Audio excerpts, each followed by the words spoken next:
a curtsey squat has a lot of flavors. I could even take that box and start adding weight to it. We're going to look at this in a primarily bodyweight context for the time being.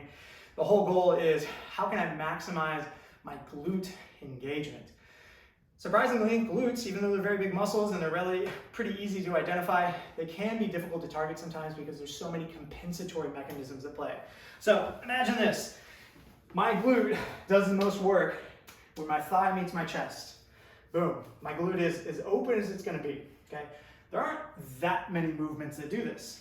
So one thing I can do, if we take a look at this glute, check out how close I get to that standard.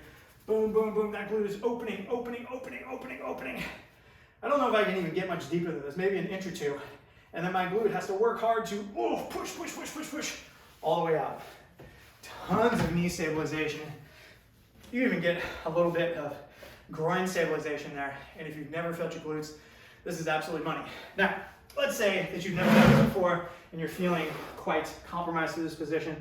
Well, lean against the wall, get a hand on that thigh, and you could even go partial range of motion. This is totally fine.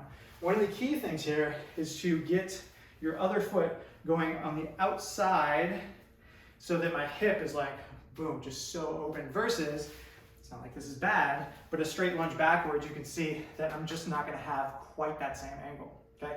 As I get better, so let's say I start here, and I'm like, whew, this is about all I got. First step would be to get a little more depth. Okay, I found the ground. Release on my anchor. Okay, cool, I'm doing it all me.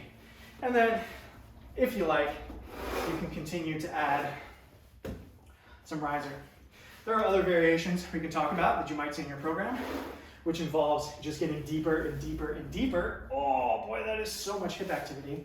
But the basics of it are cross one leg behind the other, maximizing the glute opening, and then probably the last note here on the way up is just making sure that you're thinking through this leg, and I'm pushing myself all the way up to standing before I sneak that leg in.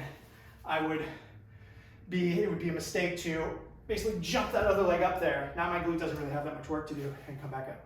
If you felt like you were doing that, going back to this regressed version will get you a little more hip isolation. And if you've never felt your glutes be sore from this, whew, get ready, your glutes are gonna be sore.